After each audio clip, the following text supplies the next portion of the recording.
네, 반갑습니다. 오늘 제가 하고자 하는 설교는 지난 주일 주보를 보신 분들은 알겠지만 제가 일부 예배 어버이 주일이었죠. 그때 했던 설교를 바탕으로 지금 어머니 기도의 버전으로 재가공한 것임을 알려드립니다. 그래서 설교 제목이 저렇습니다. 그때는 이제 그냥 컴백 홈이었는데 지난 주일에는 이제 이렇게 해놨죠. 네, 그렇습니다. 아무튼 다시 본론으로 들어와서 요즘에 저는 이제 걱정거리가 하나 생겼습니다. 안 그래도 근심거리가 많은 이 세상에 여러분에게 닥쳐있는 일로 걱정할 것이 산더미 같으실 텐데 근심을 얹어드리는 것 같아서 좀 죄송하지만 제가 또 이런 말씀을 드리는 건요, 그 누구보다도 제가 남 걱정 들어주는데 전문이라서 이런 말씀을 드립니다. 제가 담당하고 있는 이 동산 이제 식구들의 이런저런 이야기를 듣다 보면, 그 사정을 들어보면 대부분이 다 근심거리이고 걱정거리입니다. 이걸 거룩한 방식으로 바꾸면 뭐라고 합니까? 기도 제목이다라고 하는 거죠. 그래도 제가 목사인데도 이런 걱정거리라고 하니까 성도들께 이제 은혜가 안 되실 수도 있을 거라 생각하는데 다시 거룩한 방식으로 말씀드려 보겠습니다. 요즘 저의 기도 제목이 뭔지 아십니까? 제 건강이 기도 제목입니다. 이 중엔 저보다 좀 나이가 더 있으신 분들이 많으신데 새파랗게 저 이제 40 정도밖에 안 된 이 젊은 친구가 이런 말씀을 드려서 죄송하지만 진짜 제가 요즘에 걱정이 있습니다. 기도 제목이에요. 걱정이라고 하면 안 된다 그랬죠. 여차저차 이야기 다 하자면 무척 말이 길어지기 때문에 간단히 이제 결론만 말씀드리면, 제가 건강 검진을 받았는데요, 피 검사 결과 간 수치에 문제가 생겼습니다. 그래서 이제 간 기능이 이상 의심이 된다, 이런 소견을 받았습니다. 근데 그거 하나만 걸렸어도 참 제가 좀 그랬을 텐데, 그거 말고도 고콜레스테롤 혈증 의심, 고혈압은 또 아닌데 고혈압 전 단계, 요 세 가지가 결과가 나왔더라고요. 그래서 여기 계신 분들 중에는 고작 그걸로 그러냐라고 하실 분도 계시겠지만 저에게는 충격이었습니다. 나름 제가 건강하게 살기 위해서 일주일에 적어도 2번은 축구를 하거든요. 그럼 빡센 운동을 하는데 제가 어제도 축구 한다고 어제는 뭐 대회니 뭐니 해서 충북 제천까지 내려갔다 왔는데 목사님들끼리 하는 모임 같은 게 있어가지고 그래서 이제 제가 충격이었던 거죠. 운동을 열심히 하는데도 이런 결과가 나와서. 물론 식습관이 좋지는 못합니다. 제가 야식도 자주 먹는 편이고 패스트푸드도 좋아하고 인스턴트 잘 먹고 이래가지고 이제 식단을 그런 식으로 좀 때우는 경우는 많아서 그럴 수도 있다고는 치지만 그래도 제 인생에 이런 진단을 받아본 적이 처음이라 충격을 좀 받았습니다. 저는 이 부모님이나 가까운 분들의 즉 남의 건강을 위해서 기도해 본 적은 많은데 저 자신의 건강을 위해서 기도해 본 적은 없었는데 이제 좀 하게 되더라고요. 근데 이제 기도한다고는 하지만 근심 걱정이 말끔히 사라지지는 않았습니다. 지난주 이제 금요일날 금요기도에서 담임 목사님께서 표현하신 것처럼 근심이 머리 위에 둥지를 틀고 또 알을 까고 새끼를 치는 것을 좀 그런 느낌이 들 정도로 떠나가시지 않았습니다. 혹시나 하는 생각이 들더라고요. 혹시나 이게 더 심해지면 어떻게 되나라는 거죠. 그래서 더 발전하면 혹시나 나한테 이상이 생기면 이제 나는 그렇다 하더라도 이 아내와 이 어린 아들은 어떻게 하냐라는 생각을 하게 되더라는 거예요. 또 이런 생각까지 하면 안 되는데 혹시나 내가 먼저 죽으면 우리 애와 아내는 어떻게 하지? 라는 생각까지 하게 되더라고요. 제가 만약에 10년 전만 해도, 20년도 아니고 10년 전만 해도 제가 이런 일이 있었으면 이런 생각을 안 했을 거예요. 그때는 제가 20대 30대 청년 시절 지나면서 건강에 문제가 생겼다 하더라도 제가 장애 용종 같은 거 생겼을 때도 그냥 심각한 건 아니었고요. 그런 거 생기면 제가 하면 되니까 그때도 이제 죽어서 천국 가면 되지 이런 단순하게 끝냈거든요. 근데 이제 어느덧 세월이 흘러서 나라는 사람이 나 혼자가 아니라 이제 한 아내의 남편이며 또 한 아들의 아빠가 되어 있다 보니까 나만 생각하면 그만이던 시절을 보내고 챙겨줘야 할 이 다른 이들이 생겨서 이런 생각을 하는 게 아닐까라는 거죠. 그래서 가끔씩 이제 옛날 시절이 좀 그립습니다. 젊음의 그 패기로 신앙생활하던 그런 대학생 시절, 청년 시절이 그립기도 합니다. 그래서 뭐 그때는 이제 청년 시절 생각해 보면 미래에 대한 걱정이 없어도 너무 없어서 문제였거든요. 계획이란 건 넌 도대체 하고 사냐? 뭐 이런 말 들으면서 살았을 때라 걱정이 없어서 너무 없어서 탈이라서 그런 이야기를 하면서 지냈던 시절이 있습니다. 그런 시절을 뒤로 하고 이제는 제가 이제 저 자신 때문이 아니라도 주변에 챙겨야 될 사람들이 많기 때문에 걱정이 많은 것이죠. 그렇습니다. 아빠라서 걱정이 많은 겁니다. 여러분도 마찬가지죠. 엄마라서 여러분들이 걱정이 많은 거죠. 챙겨줘야 할 자식들이 있기 때문에 남편 때문에 여러분도 걱정이 생기겠죠. 결혼하기 전에는 그랬어요. 결혼하면 걱정이 덜 될 줄 알았습니다. 그게 아니었습니다. 결혼을 해서 아이를 가지고 아빠가 되고 엄마가 되니 걱정을 더 하더라는 것입니다. 그게 인간입니다. 물론 인간이라고 하는 존재 자체가 원래 그렇죠. 꼭 아빠여서 엄마여서 챙겨줘야 할 사람이 있어서가 아니죠. 꼭 챙겨줘야 할 사람이 없다 하더라도 죄의 권세가 이 땅을 지배하고 있기 때문에 걱정하고 근심합니다. 우리 인간에게는 늘 걱정과 근심이 끊이지 않을 것입니다. 그래서 우리는 오늘 생각해 보려고 합니다. 우리는 분명히 행복해지려고 결혼을 했습니다. 그리고 아빠가 되었고 또 엄마가 되었습니다. 그렇게 부모가 되었죠. 그런데 우리는 왜 여전히 더 걱정하고 있습니까? 오늘 말씀을 통해서 우리가 살펴보고자 합니다. 예수님께서는 우리에게 어떤 말씀을 하고 계십니까? 1절 다시 한번 읽어보겠습니다. 14장 1절 다 같이 함께 읽겠습니다. 시작.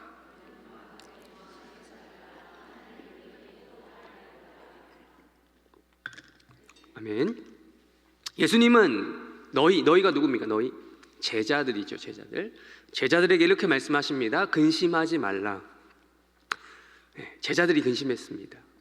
여기서 근심하다라는 단어는요, 우리가 한글로 좀 이제 읽으면 약간의 조금 이게 고착화된 이미지를 우리가 가질 수 있습니다. 근심하면 요 정도로 걱정이 된다. 뭐 요런 고상한 단어처럼 보일 수가 있습니다. 그러나 정적인 표현이 아닙니다. 이 헬라어를 보면 이 단어는 뒤흔들다, 어지럽히다, 불안하게 하다, 혼란스럽게 하다 등의 아주 적극적인 뜻을 담고 있습니다. 지금 제자들의 마음 상태가 어떤지 잘 알 수 있습니다. 예수님께서 정확히 파악하고 계신 제자들의 마음 상태는 그냥 어쩌지? 정도가 아닙니다. 불안해서 몸을 이리저리 왔다가리 갔다리 머리가 아주 팽팽 돌아가는 상태, 뭐 그런 불안에 떨면서 손톱을 막 깨물고 막 이런 한숨을 그냥 쉬는 정도가 아니라 푹푹 내쉬는 이런 상태를 말해주는 것입니다. 그 정도로 아주 깊은 근심을 하고 있었던 것이 예수님 제자들의 심리 상태였습니다. 그렇다면 예수님의 제자들은 왜 이 정도로 심각하게 근심하고 있었을까요? 이걸 알기 위해서는 오늘 말씀의 또 문맥을 좀 살펴봐야 합니다. 굳이 찾지 않게는 찾겠는데요. 제자들의 마음이 심히 불안하고 초조했던 이유는 간단한데 14장이면 앞부분 보시면 되겠죠. 13장에 보면 나오는데 이제 이미 어떤 시점인지 요한복음 13장 1절과 2절 우리 한번 읽겠습니다. 시작.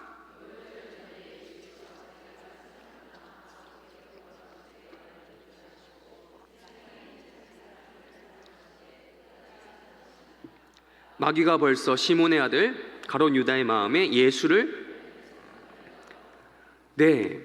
언제쯤이요? 유월절 전에, 즉 예수님께서 십자가에 달려 돌아갈 시간이 다가오고 있다라는 겁니다. 지금 예수님께서는 오늘날로 치면 성찬식, 이제 돌아오는 주일날 우리 해림교회에서는 성찬식을 진행하는데 성찬식의 모태가 되는 유월절 식사를 하시면서 스스로 자기가 누군가에 의해 팔릴 것이다, 즉 가롯 유다죠. 그걸 예고하고 계십니다. 이건 그야말로 이런 말을 듣는 것 자체가 예수님의 제자들의 입장에서는 와, 왜 저러시지? 뚱딴지 같은 소리였습니다. 예수님이 팔린다라는 것은 그들이 예측할 수 있는 시나리오 밖의 일이었습니다. 제자들 입장에서 생각을 해보면 예수님은 팔려서는 안 되는 분이었습니다. 세상을 떠난다라는 것, 즉 목숨을 버린다라는 것이 전혀 이해가 안 됐습니다. 왜 그렇습니까? 이 제자들은 예수님께 인생을 걸었기 때문입니다. 제자들은 그야말로 인생 모든 것을 예수님께 다 올인했던 사람들이죠. 예수님만 따라가면 소위 성공할 줄 알았습니다. 그런데 그들이 이해했던 이 성공은 지극히 세상적인 성공이었다는 것이 함정이었습니다. 예수님은 제자들에게 사역하시면서 중간중간에 자기가 십자가의 길을 걸어가는 것이 이 사역의 최종 목표다라는 것을 암시하시고 직접 말씀까지 하셨습니다. 예고하셨습니다. 그러나 제자들은 이해하지 못했습니다. 아니, 이해하기 싫었다고 해야 될 것 같습니다. 이해하고 싶어 하지 않았다라고까지 이야기할 수 있을 것 같습니다. 이해하지도 못했지만 설사 이해했다 하더라도 그 순간 이해하는 자신을 부정하고 싶었을 겁니다. 예수님은 그들에게 반드시 세속적 성공을 가져다 주셔야만 하는 그런 존재였기 때문입니다. 제자들은 예수님과 함께 성공해 보려고 말 그대로 모든 것을 버리고 예수님을 쫓아왔습니다. 처음에 예수님의 제자들이 모집을 당할 때를 기억해 보십시오. 제자들이 예수님의 그 부르심을 받았을 때 아주 영적이고 거룩한 동기만 있었겠습니까? 네, 아닙니다. 그들이 부모와 아내와 자식과 즉 가족을 다 버리고 집을 떠나서 예수님을 쫓아다녔던 데에는 다 나름의 이유가 있었습니다. 물론 거룩한 동기가 아예 없었던 것은 아니겠지만 거룩한 동기만 있었겠냐는 것이죠. 그건 또 아니라는 겁니다. 이유가 있었어요. 그들에게도 나름 계산이 있었던 거죠. 머리를 굴렸던 거죠. 이분과 함께라면 최소한 굶어 죽을 일 없겠다라는 것도 그들이 몸소 체험했겠죠. 대표적으로 무슨 사건이 그렇습니까? 오병이어 사건 기억하시죠? 이분을 잘 활용하면 대박 나겠다 싶었던 거죠. 그래서 이 오병이어 사건이 있은 다음에 유대인들은 예수님을 왕으로 모시려고까지 했습니다. 이분을 왕으로 모시면 진짜 우리 유대 민족이 대박이 나겠다 싶었던 거죠. 로마로부터 독립하는 건 당연하고 다윗 시절의 영광까지 되찾을 수 있겠다 싶었던 것입니다. 그러면서도 예수님이 하셨던 말씀 때문에 혹시나 설마 했던 거죠. 그러던 중에 요한복음 13장에 이르게 되니 누군지는 모르지만, 물론 성경에는 가룟 유다라고 적혀져 있는데 누군가 날 팔 것이다. 제자들은 그걸 들은 적이 없으니까요. 누군가 예수님을 판다라고 말씀하셨습니다. 요한복음 13장 21절과 22절 읽겠습니다. 시작.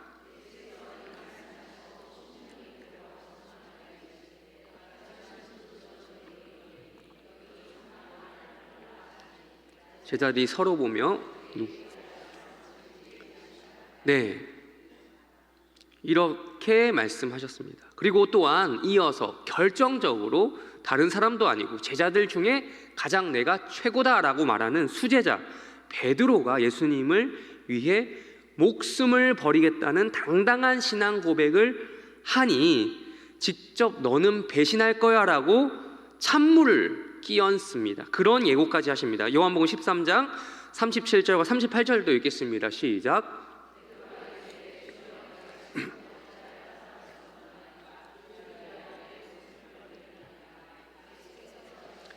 내가 나를 위하여 내 목숨을 버리겠느냐? 진실로 진실로 내게 이르노니 닭 울기 전에. 이제는 진짜 제자들의 분위기가 이상해진 것입니다. 집도 나왔어요. 집 떠나왔어요. 지금 부모고 아내고 자식이고 뭐고 다 버리고 집을 나왔는데 이제 와서 어쩌란 말이냐라는 거죠. 제자들은 심각하게 흔들리기 시작한 겁니다. 설마가 확신이 되는 거죠. 혼란스러워지기 시작하는 거죠. 그때 예수님께서 오늘 본문 14장으로 넘어와서 제자들에게 이렇게 말씀하십니다. 뭐 하지 말라고요? 근심하지 말라. 흔들리지 말라는 것이죠. 불안해하지 말라는 것입니다. 초조해하지 말라는 것입니다. 혼란스러워하지 말라는 것입니다. 그러면서 그렇게 근심하지 않을 수 있는 이유가 무엇인가, 불안해하지 않을 수 있는 이유가 무엇인가를 1절 하반절에서 이렇게 이야기합니다. 누구를 믿으니? 하나님을 믿으니. 누구를 믿으라? 또 나를 믿으라. 예수를 믿으라. 하나님을 믿으면 곧 누구를 믿은 것 같다? 예수를 믿은 것 같다. 지금 예수님은 감히 자기를 하나님과 동등한 존재로 놓고 있습니다. 물론 우리는 알고 있어요. 여기 모인 우리는 알고 있습니다. 성부와 성자의 영광이 동등하시다라고 하는 삼위일체 교리, 성삼위일체 교리를 우리는 알고 있고요, 또 믿고 있어서 전혀 이것에 대한 거리낌이 없습니다. 이상하지 않습니다. 그러나 이 말씀을 하고 듣고 있던 당시에는, 즉 예수님의 제자들에게는 이것은 말 그대로 목숨을 걸고 이것을 듣는 믿음이 필요했습니다. 유대인들이 예수님을 싫어했던 이유, 배척했던 이유가 여기에 있기 때문입니다. 유대인들이 예수님을 그렇게 미워하고 싫어했던 이유가 무엇입니까? 병을 많이 고쳐서? 네. 기적을 행하는 것, 오병이어, 아우 저 꼴사나워, 저 뭐야 저, 그래서였습니까? 자기들은 못하는데 그런 거 해서? 아니요. 그런 알량한 시기 질투심이 아니었습니다. 오히려 그 사람들은요, 유대인들은 치유와 기적 같은 것들을 더 환영했습니다. 제발 좀 더 해달라고, 더 보여달라고, 더 고쳐달라고, 계속 보여달라고 그랬습니다. 그래서 왕으로 삼고자까지 했던 것이죠. 근데 가장 결정적인 부분이 뭐냐면 예수님이 자기 자신을 하나님의 아들이라고 말하는 부분 때문이었습니다. 요한복음 10장 36절 읽겠습니다. 시작.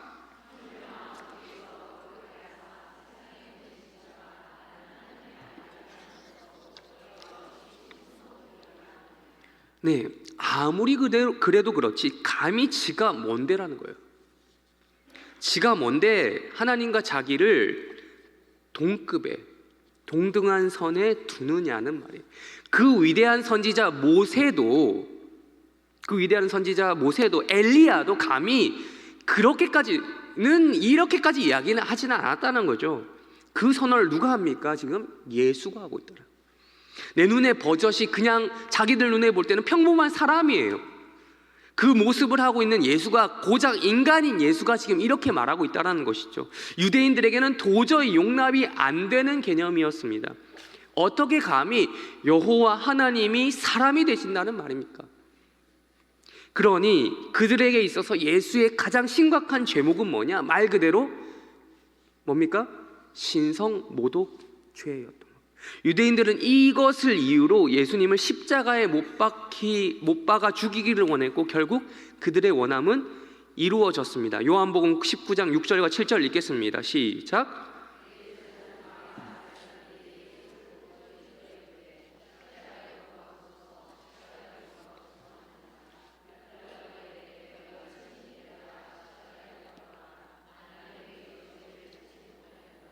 유대인들이 대답하되 우리에게 법이 있으니 그 법대로 하면 그가 당연히 죽을 것은 그가 자기를 하나님의 아들이라 함이니이다.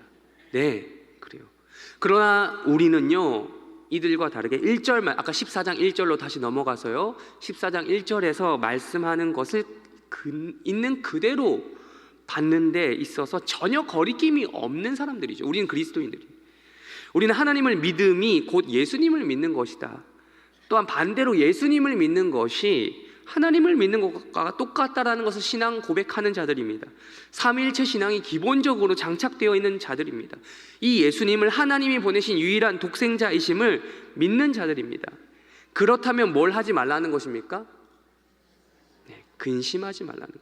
그 어떠한 상황 속에서도 흔들리지 말라는 겁니다. 예수 믿고 나면 성공하고 대박 날 줄 알았는데 실제로 그렇지 않으셨습니까? 그래도 흔들리지 말라는 거예요.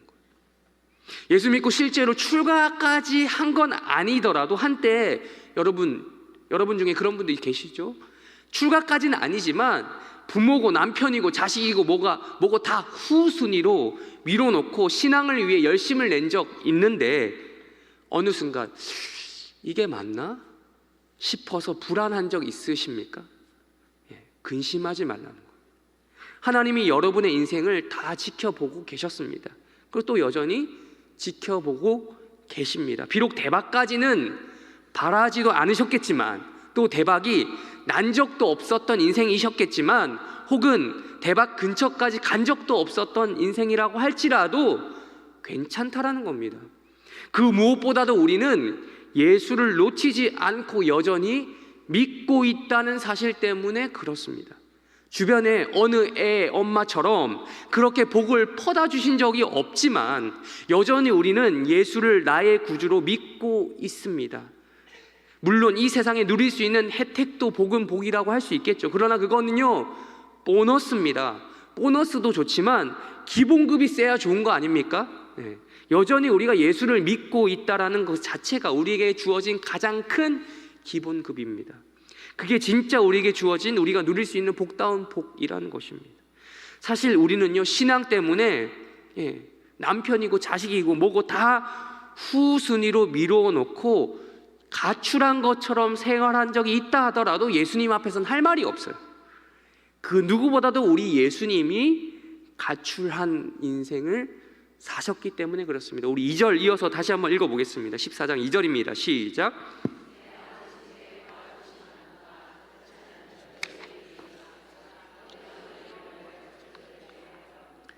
지금 예수님이 어디로 가신다고요?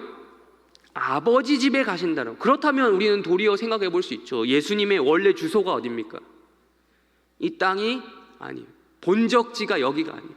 이 땅에 잠시 사셨을 때는 잠깐 주소지를 옮기셨지만 본적지를 따지자면 이 땅이 아니라 어디라고요? 아버지 집이 있다고요. 하늘이 있다고요. 하늘. 지금 예수님이 근심, 걱정, 혼란, 불안해하고 있는 제자들에게 그러지 말라라고 하시는 말씀이 이겁니다. 어디로 간다? 나는 이제 아버지 집으로 돌아간다. 십자가에 달려 죽으신 다음에 부활하셔서 승천하시는 그림을 미리 이야기하고 계시는 겁니다. 예수님은 반드시 십자가의 길을 걸어가실 겁니다. 우리의 죄를 대신 짊어지시기 위해서 반드시 그 길을 또한 가셔야 합니다. 그러나 그게 끝이 아닙니다. 예수님도 고생만 하려고 이 땅에 오신 건 아니거든요. 고생한 다음 집으로, 원래 사셨던 그 집, 아버지께서 계신 그 하늘나라 집으로 컴백홈 하시겠다는 거예요. 그러니까 예수님은 이 땅에서 하늘이라고 하는 집을 떠나서 이 땅에 잠시 오셨던 가출한 삶을 살고 계셨던 거나 마찬가지입니다. 누구를 떠나서요? 아버지 하나님을 떠나요. 아버지 하나님이 계신 그 하늘, 천국을 떠나 이 땅으로 공생의 사역을 하시기 위해, 십자가 사역을 감당하시기 위해 잠시 가출하신 거예요. 역사상, 역사라는 시간적 개념을 붙이기가 좀 민망하죠. 왜냐하면 이 시간이라는 건 인간에게만 해당되는, 이 유한한 인생들에게만 해당되는 거니까요. 피조물들에게만 해당되는 거니까요. 아무튼 시간을 넘어서 단 한 번도 떨어진 적이 없었던 성부와 성자, 그 하나님과, 아버지와 하나님과 성자 예수님과의 그 관계 속에서 떨어져 있던 순간이 있었으니 그게 뭡니까? 바로 예수님이 가출해서 이 땅에 잠시 내려오신 성육신 사건.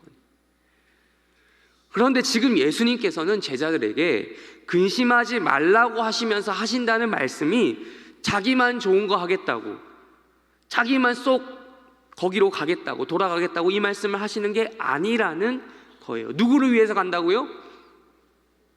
너희를 위하여. 이 말씀을 듣는 첫 번째 청자인 제자들을 위해서, 그리고 두 번째 독자인 누구를 위해서? 여기 앉아있는 우리들을 위해서 그곳으로 가셔야만 한다는 것입니다. 그래야 우리도 어디를 갈 수 있다고요? 하나님 아버지 집에 갈 수 있다는, 천국에 들어갈 수 있다는 것이죠. 원래 우리는 하나님을 아버지라 부를 수 없는 존재들이었습니다. 하나님의 피조물로 창조되기는 했지만 범죄, 죄를 지어서 천국의 모형이라고 할 수 있는 에덴 동산으로부터 쫓겨난 존재가 되었잖아요. 즉 강제로 출가한 상태로 살게 된 겁니다. 그런데요, 거기서 끝난 것이 아니라 누구 덕분에요? 예수님 덕분에. 저에게는 형님이시고 여러분에게는 오빠가 되시는 예수님의 대속 사역 덕분에 우리는 다시 하나님을 아버지라 부를 수 있게 되었습니다. 속칭 호적이 파였다가 다시 아들로, 딸로 입적된 것이죠. 이것이 바로 로마서에 나오는 양자됨의 교리입니다. 로마서 8장 15절과 16절 읽겠습니다. 시작.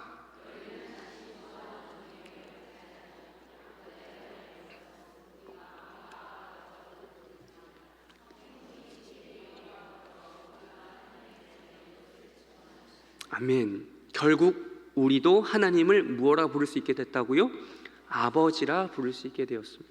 그렇습니다. 지금 요한복음 14장 2절에서 예수님께서 말씀하시는 내 아버지 집이 남의 아버지 집이 아니라는 거예요. 누구 아버지 집이요?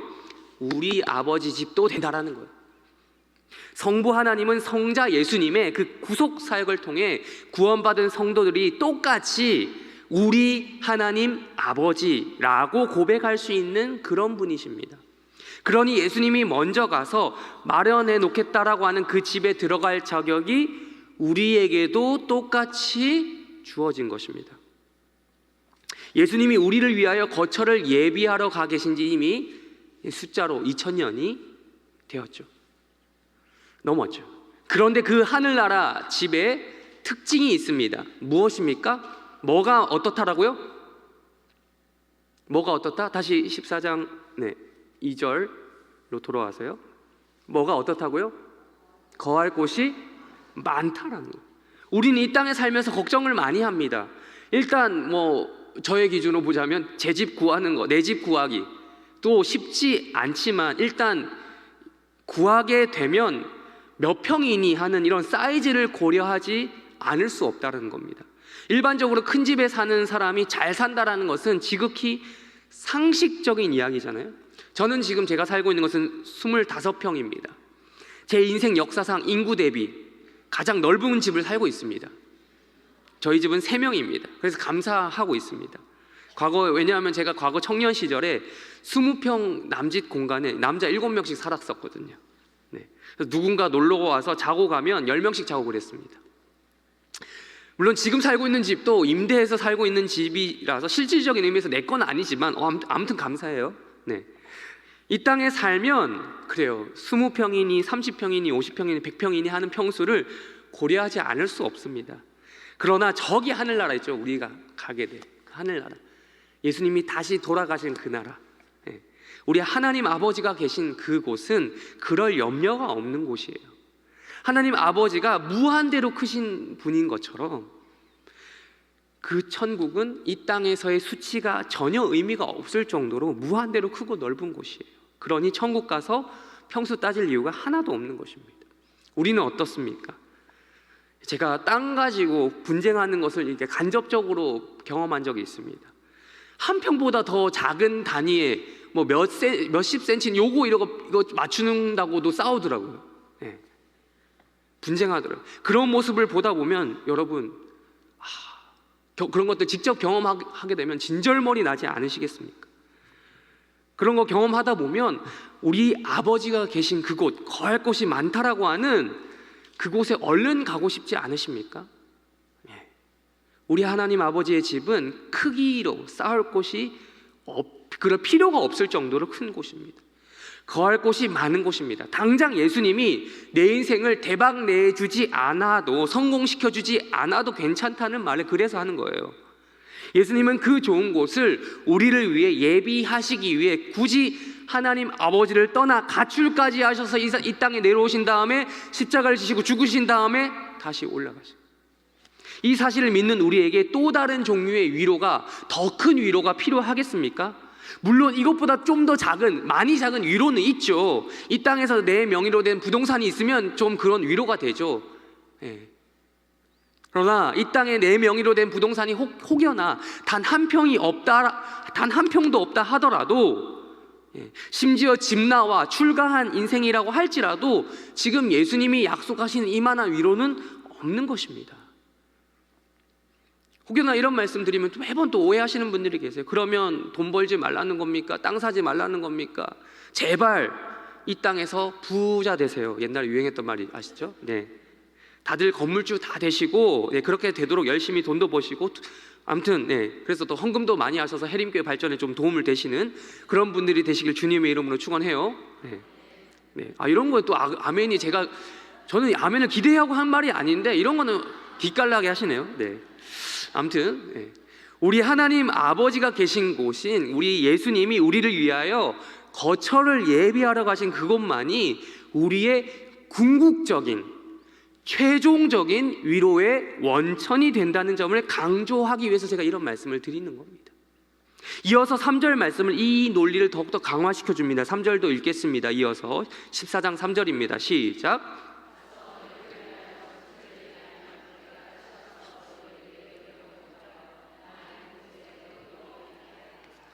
가서 우리를 위하여 하나님이 거처를 예비하신다. 그게 끝이 아니라 그러면 어떻게 하시겠다고요?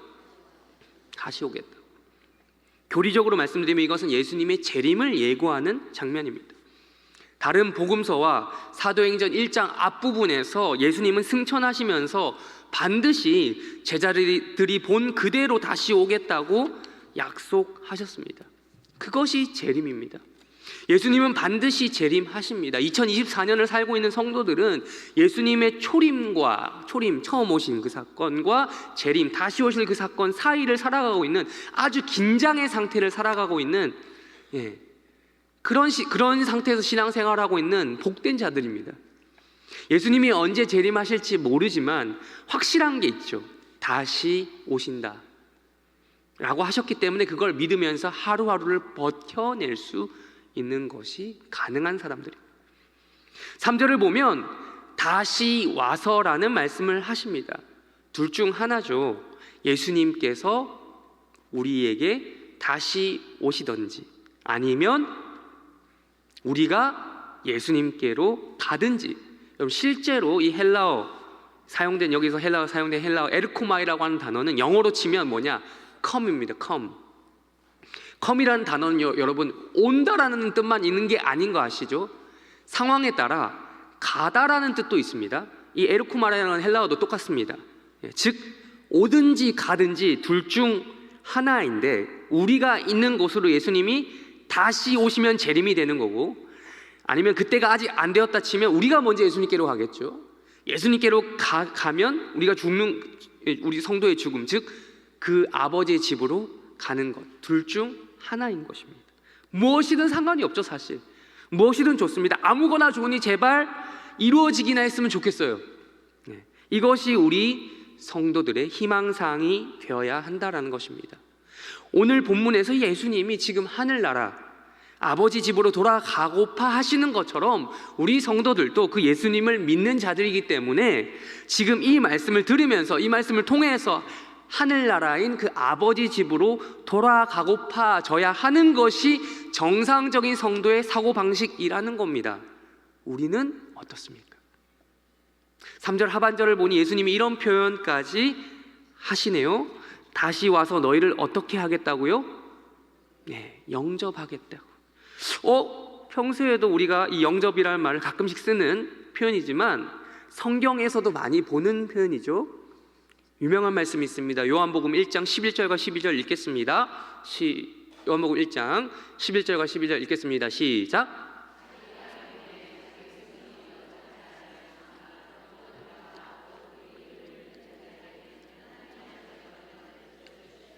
아멘. 그렇습니다. 누가 누구를 영접합니까? 우리가 예수님을 영접해야 됩니다. 우리가 예수님을 영접하면 그 이름을 믿으면 하나님의 자녀가 되는 권세를 주셨습니다. 이건 놀라운 특권입니다. 아까 로마서를 말씀드렸는데 로마서 8장까지 갈 것도 없이 이 요한복음 안에서 해결이 가능해요. 사실 우리는 예수를 믿음으로 예수를 영접함으로써 하나님의 자녀가 되었습니다. 근데 조금 그렇죠. 오늘 14장 다시 넘어오시면 감히 누가 누구를 영접합니까? 일반적인 우리가 의전에 있어서도, 의식에 있어서도 그렇습니다. 영접은 낮은 사람이 높은 사람을 대하는 자세를 말합니다.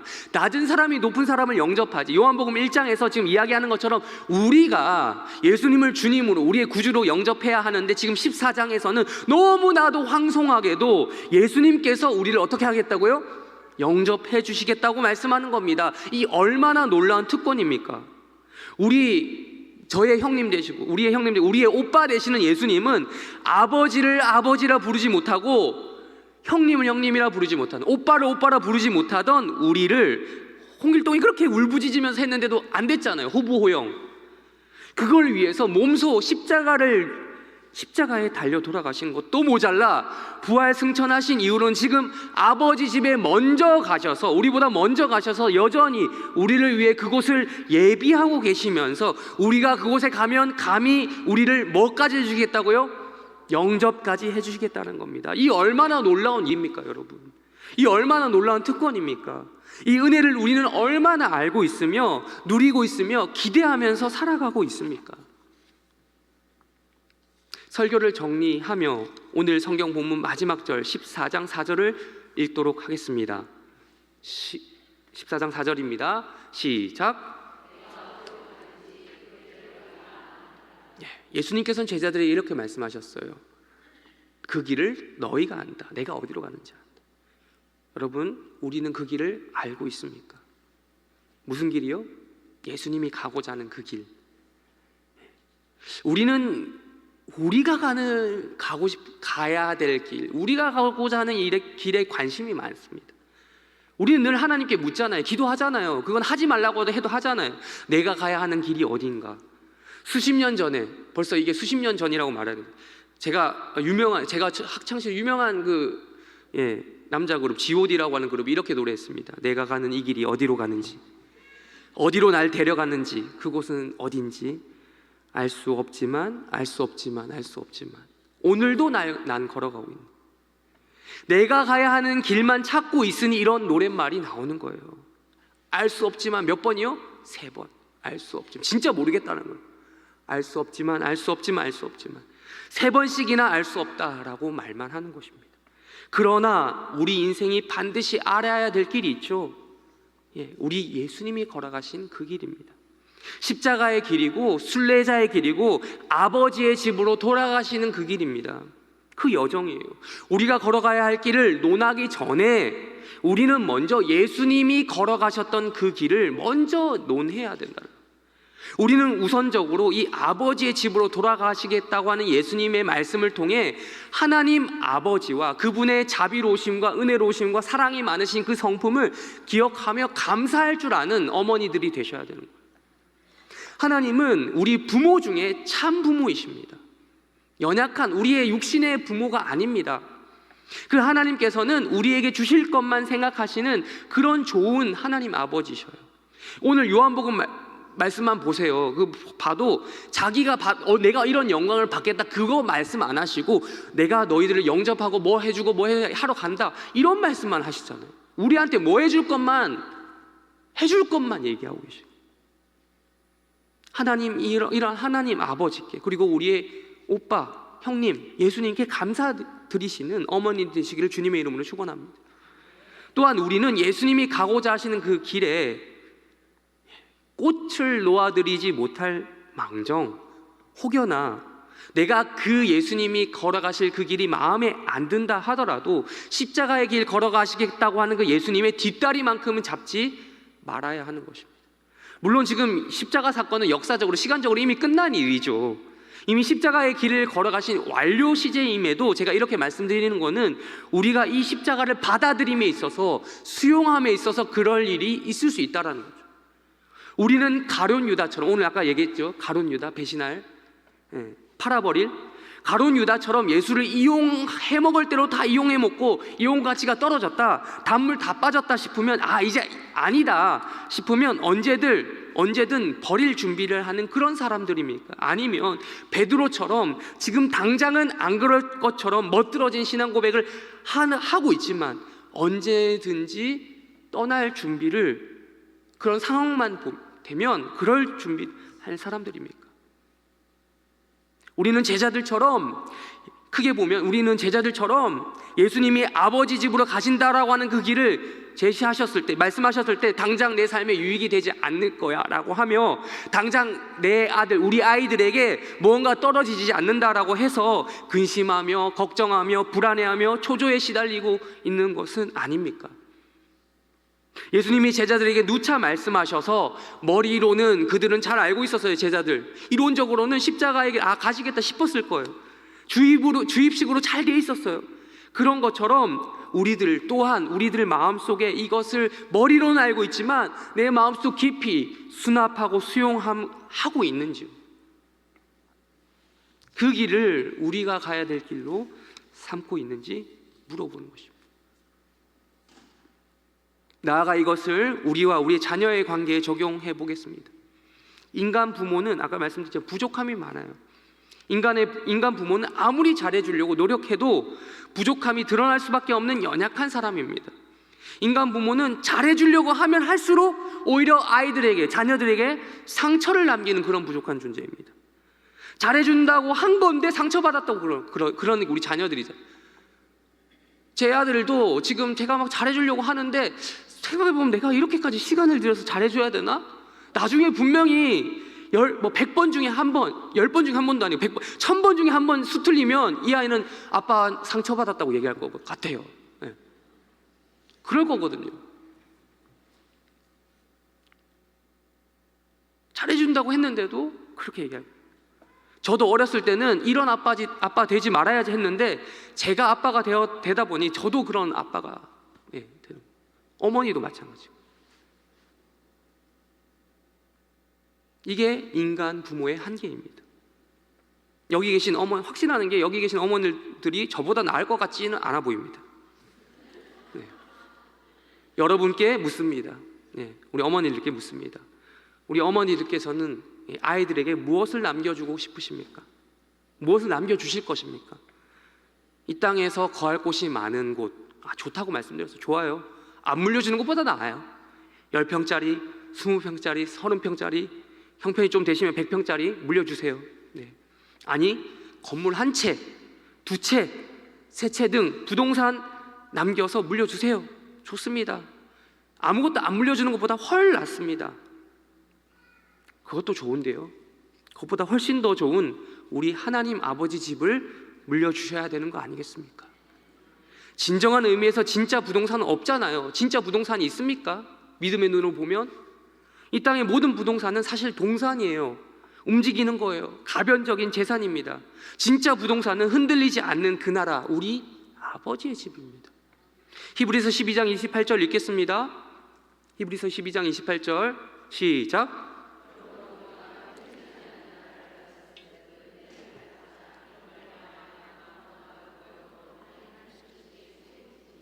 네, 저게 부동산이에요. 흔들리지 않는 나라. 그 아버지 집은 오로지 신앙으로만 물려받을 수 있는 그런 것입니다. 예수 그리스도 대속 사역에 대한 믿음으로, 그 믿음으로만 얻을 수 있는 그 유산입니다. 천국에 어떻게 가는지 그 원리 다 아시잖아요. 모르고 이 자리에 앉아 계신 분은 거의 없을 거예요. 그 천국, 아버지께서 계신 그 집을 물려주도록 애쓰시는 해림교회 성도, 엄마, 부모 되시길 주님의 이름으로 축원합니다. 마지막으로 말씀드립니다. 오늘 설교 제목이 뭡니까? 아까 읽으셨죠? 컴백홈입니다. 아까 GOD는 모를 수 있으셔도 괜찮아요. 근데 이거는 모르면 간첩입니다. 간첩도 이건 안 믿어. 요즘 공부하고 내려오기 때문에. 예. 지금으로부터 30년도 더 된 이야기입니다. 1990년도 초에 이 서태지와 아이들이라는 가수 아십니까?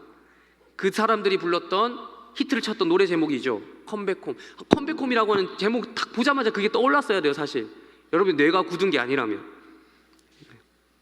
노래를 다는 몰라도 대충 아실 거예요. You must come back home, 뭐 이렇게 나와요. 예. 이 랩을 들어보셨거나 적어도 이 노래 제목만큼은 들어보셨을 거예요. 컴백홈이라고 하는. 예. 그때 당시 이 노래 때문에 실제로 가출했던 청소년들이 그때 그러니까 뭐 70년대생을 X세대라고 하나요? 이 X세대, 예, 저는 죄송합니다, X세대가 아닙니다. 예, 여러분들보다 좀 어려요. 저는 이제 MZ세대라고 이렇게 얘기하면 이제 요즘 청년들이 뭐라고 하는데, 이제 근데 어쨌든 분류상 그래요. 사전적 분류상. 그러는데 아무튼 X세대들이 당시 90년대 막 80년대 말에서 90년대 초반에 X세대들이 가출을 많이 했나 봐요. 그렇게. 예. 실제로 근데 이 노래 때문에 컴백홈이라고 하는 이 노래 때문에 가출했던 청소년들이 집으로 많이 돌아왔대요.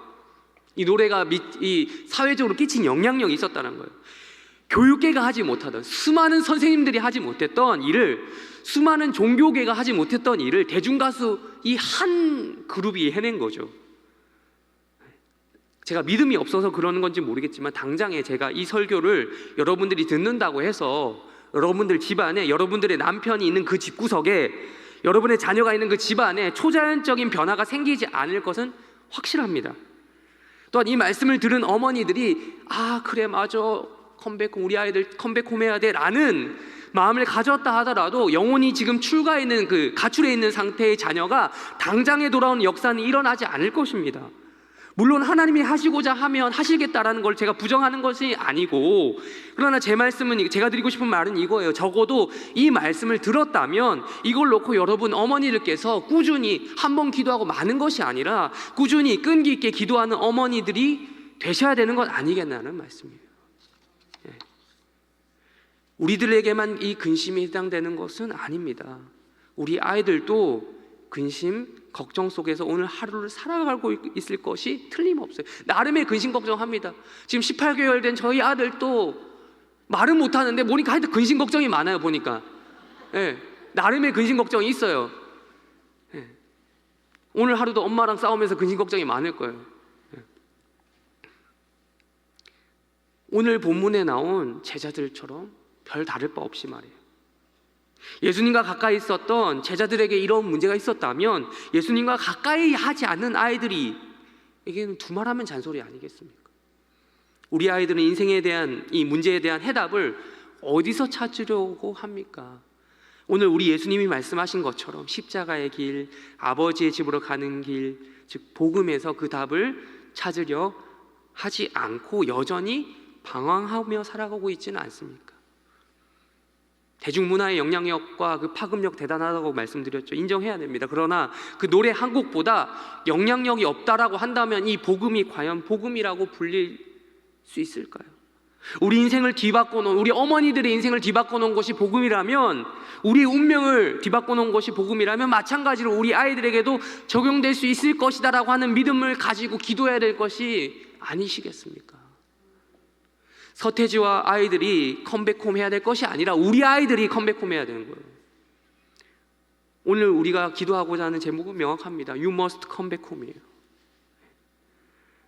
우리 어머니들처럼 이곳에 모여 기도하기 모인 그런 어머니들처럼 우리 아이들 또한 하나님 아버지 집을 찾는 그런 복된 아이들이 되기를 주님의 이름으로 축원합니다. 우리 예수님이 그렇게 하시고 싶으셨던 컴백홈이, 우리 어머니들이 하셔야 되는 컴백홈이 우리 아이들에게도 적용되기를, 하나님 아버지 집으로 컴백홈 하기를 간절한 바람으로 마치고 설교를 마치도록 하겠습니다. 우리 찬양 부르고 기도하겠습니다. 순례자의 노래입니다.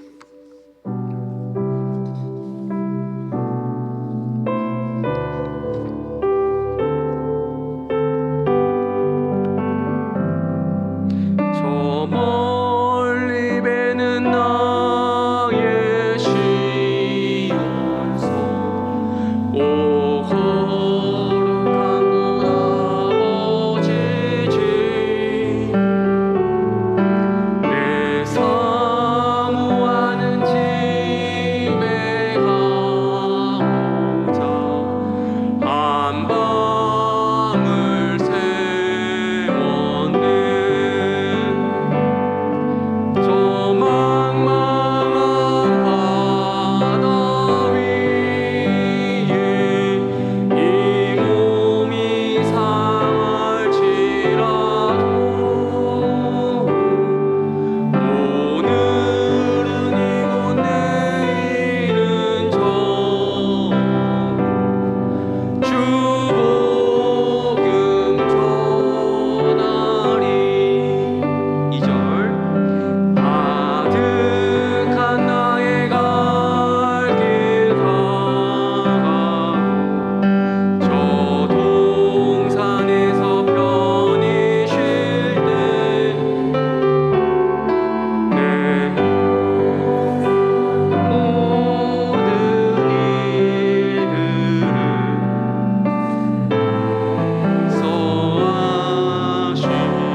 우리 다 같이 함께 이 시간 기도합니다. 기도할 때 우리 우선적으로 기도할 것은 우리가 이 길, 예수님께서 가고자 하는 길을 정말로 알고 있는지 한번 물어봅시다. 우리 어머니들, 우리 길 말고요, 예수님의 길이에요. 예수님 길, 우리의 길, 내가 가야 될 길, 자꾸 그거 먼저 생각하면요 다른 길 가는 거예요. 내비게이션 잘못 찍은 거예요. 예수님이 가시는 그 길을 먼저 생각해야지 우리가 그 길을 따라갈 수 있는 거예요. 자꾸 우리는 심지어 예수를 빙자해서 내가 가고자 하는 길을 찍고 가려고 하는, 그러다 보니 나는 기독교인인데 왜 그러지? 라는 자꾸 그런 게 나오는 거죠. 우리 시간 기도할 때 하나님, 내가 그 길을 진짜 알게 하여 주시옵소서. 그 길, 우리 자녀들의 길, 내 길, 엄마의 길, 그 얘기하기 전에 우리 예수님의 갈 길을 먼저 잘 깨달아 파악할 수 있도록 도와주시옵소서. 우리에게 그러한 지혜 허락하여 주시옵소서. 우리 다 같이 함께 기도하겠습니다. 하나님 아버지 주님 도와주시옵소서. 우리 안에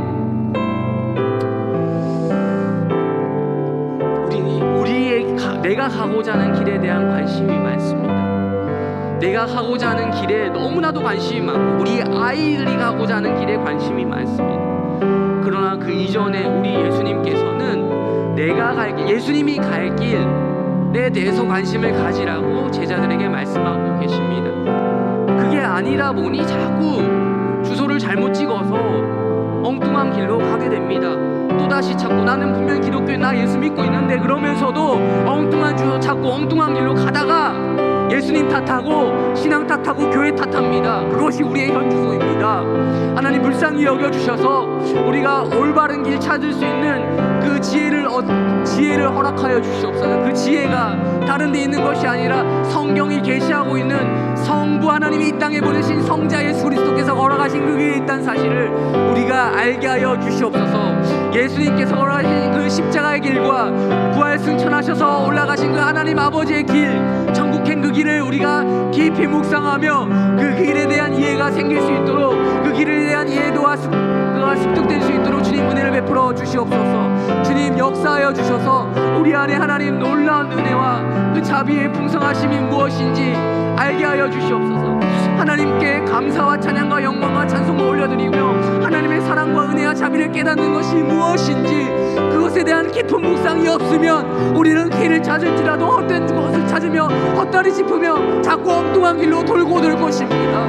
우리가 주님의 앞에 나아갈 때에 성경에 계시하고 있는 성부 하나님의 영광과 성자들의 그 영광스러운 그 사역이 성취되는 것을 통해서 우리가 그 길을 통해 정말 바른 곳으로 걸어갈 수 있도록 주님 도와주시옵소서. 바른 길을 찾을 수 있도록 도와주시옵소서. 심지어 내가 예수를 믿으면서도 엉뚱한 길을 찾았습니다. 내가 예수를 믿으면서도, 아니 예수를 빙자하여 내가 엉뚱한 길, 내가 가고 싶은 길을 찾았습니다. 그러나 성경이 이야기하고 있는 게 예수님의 길은 그것이 아니었습니다. 정말 십자가 없이는 영광도 없다. 십자가 고난 없이는 부활의 영광도 없으며 부활의 영광 없이는 승천도 없다. 승천 하늘 아버지의 집도 없다. 천국 복음도 없다라는 사실을 우리가 깊이 이해하고 이 신앙의 원리를 먼저 삼을 수 있도록, 내 길로 삼을 수 있도록 도와주시옵소서. 주님, 우리의 마음과 신앙의 그 중심 가운데 참으로 아버지 집으로 걸어가시는 그 예수님의 길을 먼저 찾는 자들 될 수 있도록 주님 은혜를 베풀어 주시옵소서. 주님 역사하여 주시옵소서. 또 한 가지 기도합니다. 우리는 근심과 걱정이 어느 정도 있습니까? 없는 사람은 없어요. 없는 사람은 없는데 이게 어느 정도여야 해요? 어느 정도여야 돼요? 세상 사람들과 하는 근심 걱정과 별 차이가 없으면 우리는 우리의 신앙을 좀 돌이켜 봐야 돼요. 그냥 우리 안 믿는 사람들, 엄마들 모임 있죠? 그런데 가시죠? 그런데 가면 그 사람들이 아유 이 걱정이야, 안 믿기 때문에 그걸 기도 제목이라고 얘기 안 하잖아요. 근데 사실 그거 기독교식으로 바꾸기만 하면 그게 기도 제목이야. 그 사람들이 하는 한탄과 내가 하는 기도 제목에 질적인 차이가 없다면 우리는 생각해 봐야 돼요. 그게 진짜 내가 하나님의 뜻에 따라서 근심하고 있는 것이 맞는가, 내가 하나님의 뜻에 따라서 걱정하고 있는 것이 맞는가 생각을 해봐야 된다는 거죠. 물론 근본적으로 살펴보면 비슷한데요. 거기서 정말 하나님의 뜻을 찾고자 하는 마음의 중심이 있냐는 거죠. 근데 안 믿는 사람들은 빠져 있잖아요. 근데 우리도 가만 보면 그런 경우가 많이 있어요. 기도 제목이라고 하는데 하나님 뜻은 쏙 빼놓고 내 것만. 이 시간 기도할 때 하나님, 나의 근심과 걱정 하나님께 다 맡겨드리는데요, 하나님의 뜻에 따라 근심하겠습니다.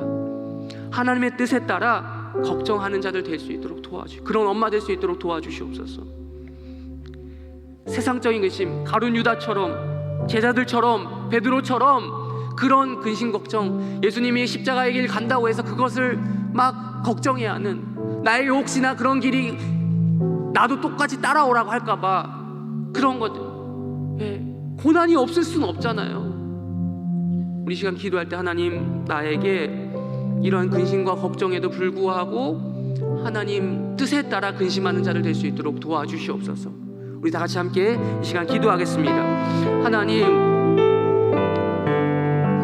내 삶에 당장에 유익이 되지 않는다고 해서 예수님이 제자들에게 하셨던 말씀처럼 아버지 집으로 떠난다고 하시니 당장에 내 안에 떨어질 게 없구나라고 걱정하는 자들과 우리의 근심 걱정이 무슨 차이가 있냐고, 나의 일칠 떨어지는 근심 걱정에 대한 한탄스러움을 자기의 마음을 치며 내 가슴을 치며 한탄해하는 그런 어머니들 될 수 있도록 주님 은혜를 더하여 주시옵소서. 이론적으로 우리가 압니다. 십자가 하도 많이 들어서 압니다. 알지만 내 마음속에 그것이 깊이 수납되고 수용되는 것은 또 다른 문제입니다.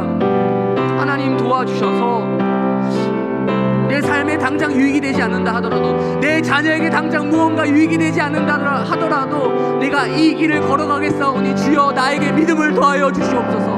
나에게 근심 걱정, 거룩한 근심 걱정 주시되, 하나님 세상적인 염려와 근심 걱정, 안 믿는 엄마들도 하는 그런 걱정이 아니라 나는 믿는 엄마이기 때문에 하는 근심과 걱정으로 가득 찰 수 있도록 주님 은혜를 더하여 주시옵소서. 주님 은혜를 베풀어 주시옵소서. 주님 역사하여 주시옵소서. 주님 도와주셔서 우리가 적어도 예수님께서 걸어가신 그 십자가 사건을 삶으로 부인하는 자리에 나아가지 않도록 도와주시옵소서. 주님, 우리가 말로는 신앙 고백하는 베드로와 다를 바 없습니다. 우리는 물론 문자적으로 가룟 유다처럼 그렇게 하진 않지만 말로는 합니다. 말로는 예수 믿고 말로는 십자가에 간다고 합니다만 쉽지 않습니다. 그것을 실제로 삶으로 살아낸다는 것은, 그것이 내가 깊이 수납하고 수용한다는 것은 또 다른 문제이며 또 다른 차원의 문제이며 우리가 살면서 경험하는 것들입니다. 주님 도와주시고 은혜를 더하여 주시옵소서. 주님 역사해 주셔서 내 마음 가운데 자녀로 인해서 당장 유익이 되지 않는다고 해서 하나님을 쉽게 저버리는 그런 하나님 아버지 집에 대한 그 소망을 버리지 않는 자들 되도록 도와주시옵소서. 주님 은혜를 베풀어 주시옵소서. 우리 시간 또 기도합니다. 기도할 때 여러분들은 여러분의 자녀들에게 무엇을 남겨주고 싶으십니까? 어떤 걸 남겨주시겠습니까? 많은 걸 남겨줄 수 있으면 좋겠는데요, 딱 한 가지만 남기라고 한다면, 다 남겨줘야겠지만 딱 한 가지만 남겨야 한다면, 양자택일의 문제가 된다면 무엇을 남겨주시겠습니까? 진짜 하나님 아버지 집 그거 남겨주고 싶으신 거 맞으십니까? 아니면 여러분도 혼란스러워해서 자녀를 어느 순간 그 부모의 혼란스러워하는 것을 습득해서 그런가? 막 오락가락하고 있는 거 아닙니까? 그렇다면 지금이라도 여러분 하나님 앞에 회개하십시오. 지금이라도 자녀들 앞에 내가 그랬다, 맞아, 나도 그랬다 인정하고, 그러나 그건 이제 더 이상 그렇지 않다라고 이야기하십시오. 내가 너희에게 남겨주고 싶은 것, 유일한 것이 있는데 그것은 바로 이거다. 내가 많은 것을 물려줄 수 있지만 이거 하나만큼은 포기할 수 없다라고 말씀하시는 그런 어머니 되시길 주님의 이름으로 축원한다고 말씀드렸잖아요. 기도합시다. 기도할 때 하나님, 내가 진짜 부동산인 이 흔들리지 않는 아버지 집을 남겨줄 수 있는 그런 믿음의 어머니 될 수 있도록 도와주시옵소서. 그런 어머니 되겠습니다 라고 고백하는 기도 함께 다 같이 올려드리겠습니다. 기도하시겠습니다. 하나님, 인간 부모는, 인간 엄마는, 인간 아빠는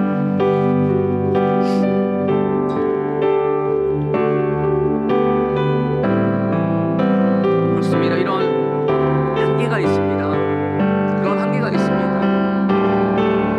인간 엄마는 한계가 있어요. 인간 아빠는, 인간 부모는 한계가 있어요. 그래서 자꾸 나이는 유형적인 것들을 남겨주고 싶어합니다. 내 안에 있는 물질적인 것들을, 물리적인 것들을 나눠주고 싶어합니다. 물론 그것도 나눠줘야 됩니다. 물려줄 게 있으니까 나눠주는 거고, 뭐 어디로 쓸 겁니까? 자녀들에게 줘야지. 그런데 우리 아이들에게 줘야지. 그런데 그보다 훨씬 더 훌륭하고 좋은, 비교가 안 될 정도로 세상 급인 우리 하나님 아버지 집을 물려주는데 목숨을 걸고 사활을 걸게 하여 주시옵소서. 주님, 우선순위를 분명하게 하게 하시고, 하나님 앞에서 그러지 않았다며 회개하며 우리 자녀들에게도 소통하며 내게 그런 애매모호함의 태도가 있었음을 고백하며, 그래 내가 엄마가 잘못했어, 잘못 생각했어, 아빠가 착각했어, 그게 아니라 내가 너희에게 주고 싶은 거는 이거야. 하나님 나라야, 아버지 집이야, 하나님 아버지 집이야 라고 하는 우리 어머니들과 착각해서 도와주시옵소서. 하나님 아버지 도와주시옵소서. 주님 역사해 주셔서 우리 자녀들에게 이러한 흔들리지 않는 나라, 신앙으로만 물려받을 수 있는 그 나라, 그걸 물려받는 그런 부모 자녀 관계 될 수 있도록 주님 도와주시옵소서. 주님 역사하여 주시옵소서. 은혜를 베풀어 주시옵소서.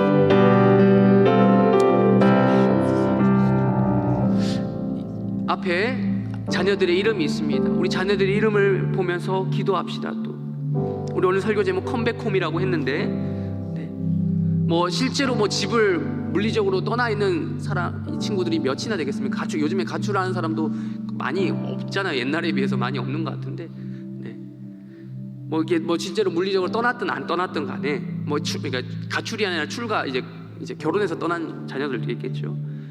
아무튼 컴백홈 해야 됩니다. 이 아이들 어디로요? 아버지 집으로 컴백홈 해야 됩니다.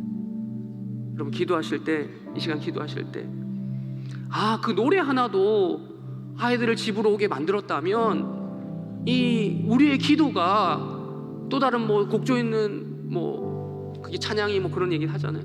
이 기도가 그런 영향력이 있어야 되는 거 아닙니까?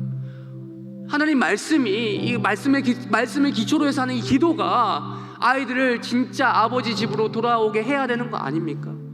하나님께서 그렇게 말씀하셨고 약속하셨잖아요. 그러니까 기도하는 거 아닙니까? 우리 이 시간 기도할 때, 하나님 정말 우리 아이들 아버지의 집으로, 하나님 아버지 집으로 컴백홈 할 수 있는 자들 될 수 있도록 도와주시옵소서. 나아가 그 자녀들이 혹시나 또 자녀들의 관계가 소원해지신 분들 또 기도합시다. 우리 자녀들이 혹시나 정서적으로 몸은 집에 있다 하더라도 정서적으로 컴백홈이 필요한 친구들도 있잖아요. 그 친구들 가운데서도 하나님, 그 아이들이 하나님과의 관계가 회복되면 자연스레 부모 자식 간의 관계도 회복이 되는 것을 여러분들이 아실 겁니다.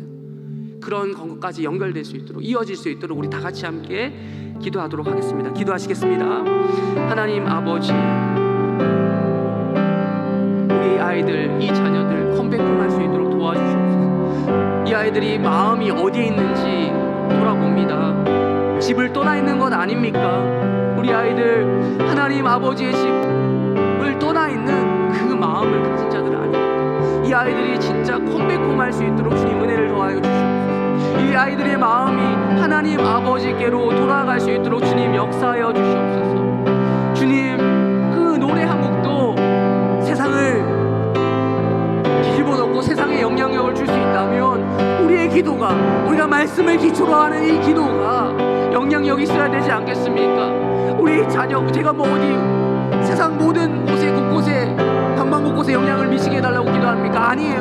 내 아들, 내 자녀, 우리 아이 한 명에게만이라도 하나님 역사해달라고 기도하는 거 아닙니까? 우리 하나님 그렇게 하실 수 있는 분 아닙니까? 우리 하나님 이곳에 모여 기도하는 어머니들의 기도를 다 들어주실 수 있는 분 아닙니까? 주님 도와주셔서 우리 아이들의 마음이 하나님 아버지 집으로 돌아올 수 있도록 도와주시옵소서. 하나님 아버지께서 이 아이들 마음 가운데 찾아가 주시길 바라옵니다. 그 아이들이 돌아오지 않는 하나님 아버지께 직접 그 마음 가운데 찾아가 주셔서 그 아이들이 진정으로 하나님 아버지 집으로 돌아가는 역사가 일어날 수 있도록 간절히 바라오니 주여 역사하여 주시옵소서. 주님 은혜를 베풀어 주시옵소서. 우리 아이들의 마음 가운데 실로 나타나 역사하여 주시고, 또한 그런 하나님 아버지의 관계가 회복됨으로 말미암아 또한 작은 징조로서 또한 우리 부모 자녀의 관계가, 아이들과 부모의 관계가 회복될 수 있도록, 혹여나 정서적으로 유대감이 좀 느슨하거나 떨어져 있는 자들이 있다면, 이런 가정이 있다면 이런 것 또한 하나가 되고 회복이 되는 그런 은혜를 허락하여 주시옵소서.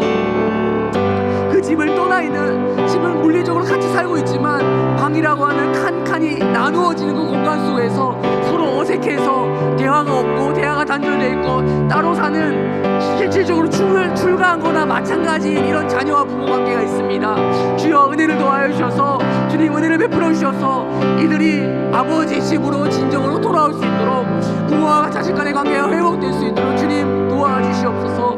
복음의 능력을 기대하오니 주여 도와주시고, 진정으로 하나님께서 그들의 삶 가운데 개입하여 주셔서 하나님 관계가 회복됨으로 말미암아 부모 자식 간의 관계도 회복되고, 정말 부모가 하나님을 사랑하는 관계가 회복됨으로 말미암아 부모와 자식 간의 사랑하는 관계가 회복될 수 있음을 믿음으로 선포하며 기도하는 자들, 기도 한 번 하고 끝나는 것이 아니라 띄엄띄엄하는 그런 부모가 아니라, 그런 어머니들이 아니라 끊임없이 기도하는 어거스트의 어머니 모니카의 기도처럼 끝없이 기도하는 그런 어머니 될 수 있도록, 그런 제가 될 수 있도록, 그런 아빠 될 수 있도록 주님 은혜를 더하여 주시옵소서. 피곤하여 낙심치 아니하고 끊임없이 죄인을 거역한 우리를 참으신 예수 그리스도를 기억하며, 우리를 위해 죽기까지 목숨을 바친 예수를 기억하며 우리가 죽기까지 기도하기를 결심하는 그런 어머니 될 수 있도록, 그런 제가 될 수 있도록 기도하오니 주여 은혜를 베풀어 주시옵소서. 우리 자녀의 이름 부르며 기도하오니 주여 은혜를 베풀어 주시옵소서. 주님 역사하여 주시옵소서. 긍휼히 여겨 주시옵소서.